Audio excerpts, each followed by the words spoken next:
Here's a little video I'm putting together for the possible repair of these intake manifold boots that fit from the engine intake port of the cylinder head to carburetor for an 81 XJ 650, possibly 750 Yamaha motorcycles out there.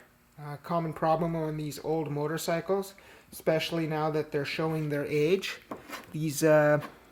These rubber pieces tend to deteriorate, and when that happens you have a large number of cracks form because as the rubber dries out it contracts, shrinks, and causes these cracks to form, which are potential and oftentimes very real leak points that vacuum starts slipping past instead of traveling through the carburetor.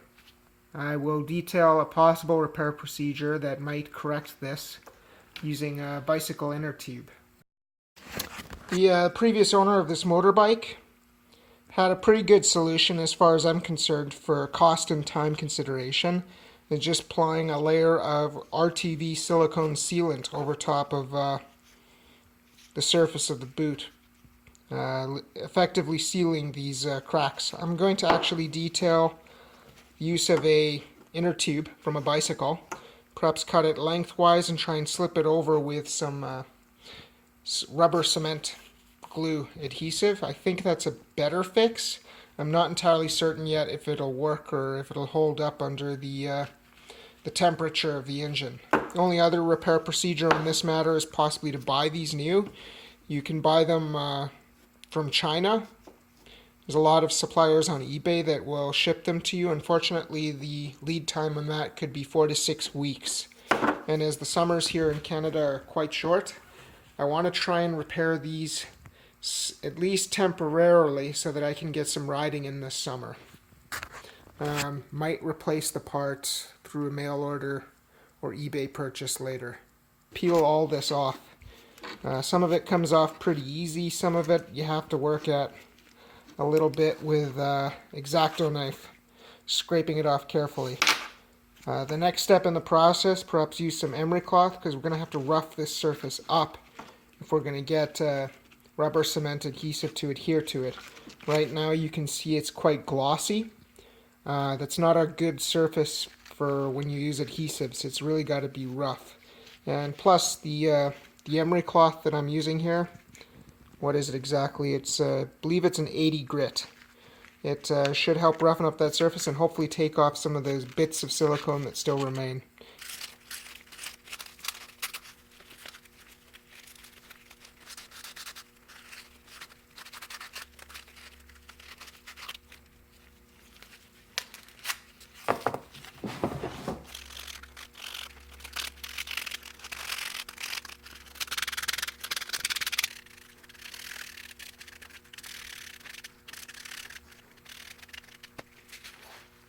It's important to mention also that this piece, after sanding, might have a lot of that rubber particles and dust embedded in the rubber.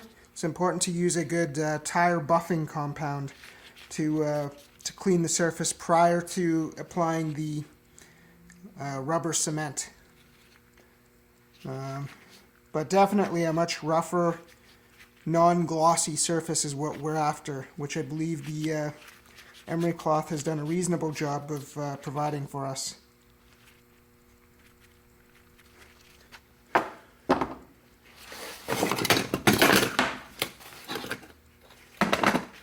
Taking an old bicycle tube here, measuring out something that might work.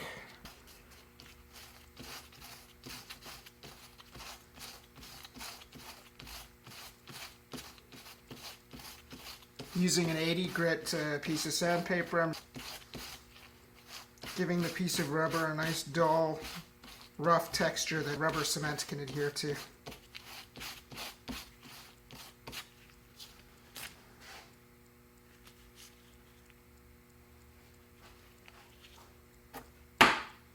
Trying to fit this over top of this might be challenging, to say the least. You can see the comparable size difference. I'm hoping that this is rubber, it'll stretch a little. Lack of tire buffing cleaner compound that you would find at a tire shop. brake clean. Any kind of brake clean, perhaps, just to clean the rubber. And a cloth to wipe it down. Just sort of spray it down reasonably well. Take your clean cloth, sort of just wipe it down.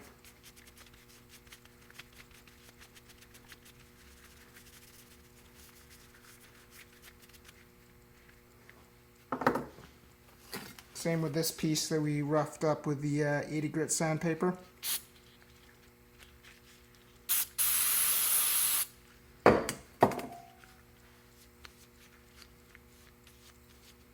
Purchased a tube of this rubber cement. Application of rubber cement typically involves applying it and allowing it to dry just to the point where it's tacky, and then reapplying and then allowing it to dry again to the point where it's tacky. So I'm just going to sort of try and reasonably spread it around. It might be a good idea to flex the rubber to get it into the cracks too, allowing that to sort of hopefully adhere those shut. I guess in a fragile state that these components are, it's best not to flex too much, because could possibly cause the fracture to propagate right through, and then you're in a worse situation than when the part was still relatively intact.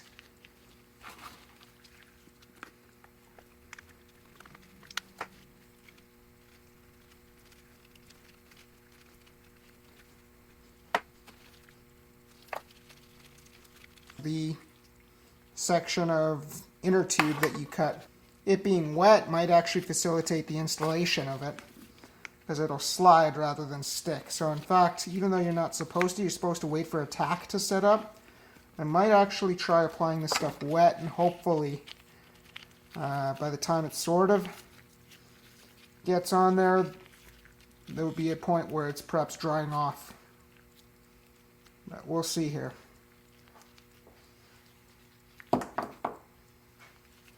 So I'm going to turn this inside out now.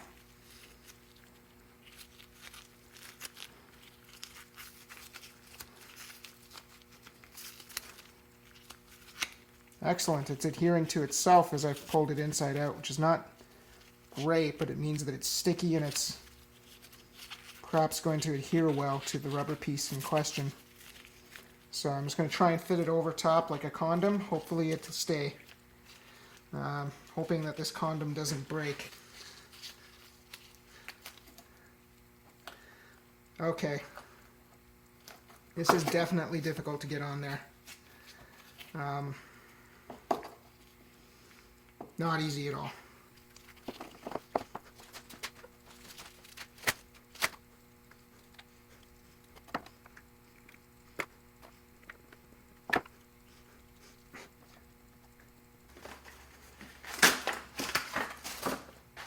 I picked up this tire stitching tool at local Princess Autos, but I'm sort of just going to use that to roll this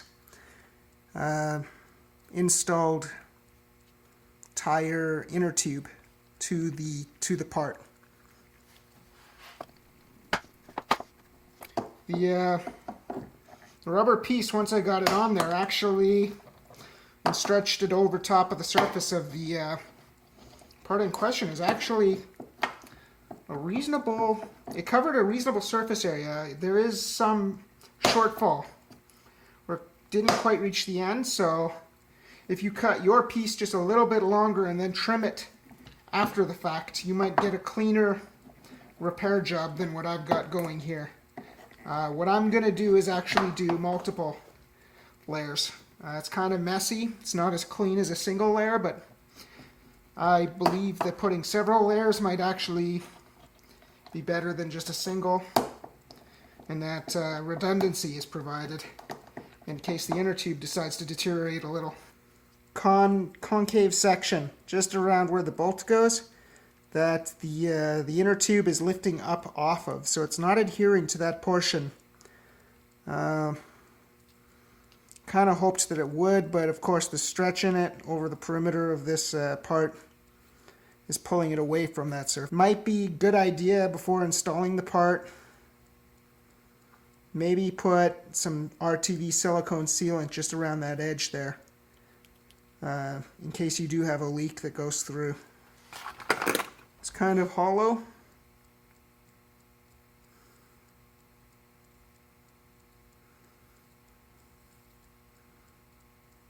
So you just set that up over top of the material on a workbench, and you sort of just use a hammer, and it punches a small diameter round hole. So I'll be using that to punch the hole in my next piece.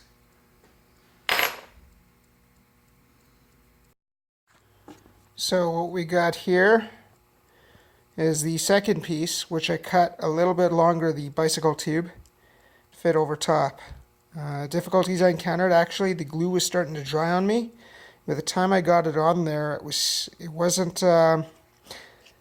very hard to get on, first of all, because as I was trying to pull it over top of the piece, the glue was already dried and it started sticking, and then as I further pulled it across, the glue had over dried, meaning that it was beyond tack. It was first tacky and then completely dry, that there's no adhesion left.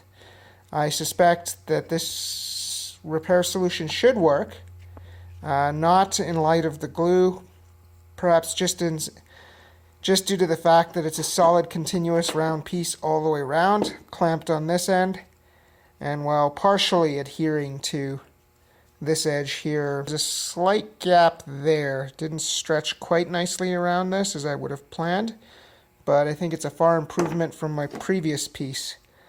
Although my previous piece has better adhesion, I would say. Maybe a couple layers each, I would say. Just put an additional one to be extra safe. Plenty of excess that overhangs that I can trim out. This looks like a very clean install, and I think I developed a bit of a trick to try and get the smaller diameter inner tube over top this larger diameter pipe. What I did after cutting my piece in excess length of what this part is, I prepped the surface, folded it inside out, because that's the surface that the outside surface is the surface that I prepped, so I folded it inside out, of course. And what I did is applied the rubber cement to the entire outside surface and put a bead of rubber cement just on the edge of the part, just about here. So that formed a lubricating wave, if you will, that I used to pull the inner tube over top of the whole part using my finger and grip strength. It worked quite well. It's quite analogous to perhaps sliding on a condom, if you will, over a lubricated... yeah.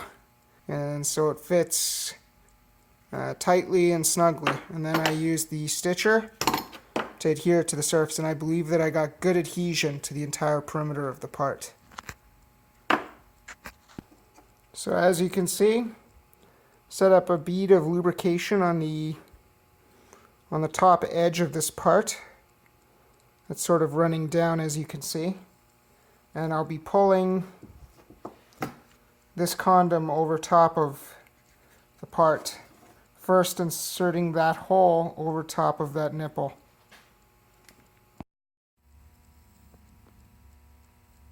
So here we have the installed and finished recovered intake manifold boots between the carburetor and cylinder head of the Yamaha XJ650. You will note the application, rather messy application I should say, of RTV sealant along the points where the seams of the rubber meets the islands of these entry points into the boots. As soon as it sets up and tacks and dries, hopefully it holds that portion together from preventing it from peeling apart there under the heat of the engine. We'll put this to the test here shortly as we install the bike and see how well my solution holds up.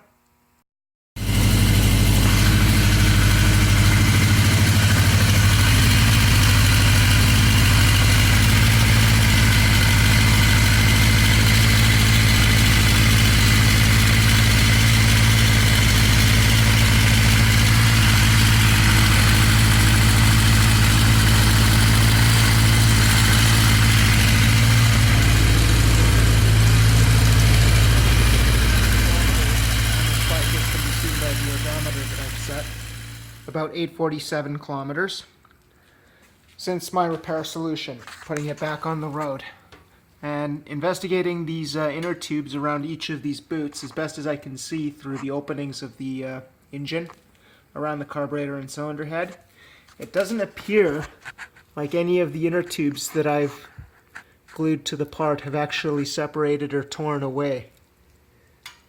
I'm willing to conclude that this repair procedure is more than adequate as a reliable solution if one's pressed for time in waiting for the parts that one might order from eBay supplier in China. If it went 800 kilometers, I'm willing to bet that it'll probably go 8,000 kilometers. A few weeks after conducting the repair and putting it back on the road, which was my initial purpose so that I could get some riding out of it, the Chinese parts actually arrived. Looking at this looks like a brand new part. If I wasn't pressed for time and I wasn't in a hurry to fix my bike, I would have definitely waited for these parts to arrive before assembling everything. I might still remove the fuel tank, carburetor, airbox, and put these new ones on, but I'm actually pretty happy with that repair as it stands right now. I might just hang on to these down the road. Maybe I get another 650, or in the unlikely event one of those separates or tears. But all in all, quite satisfactory repair.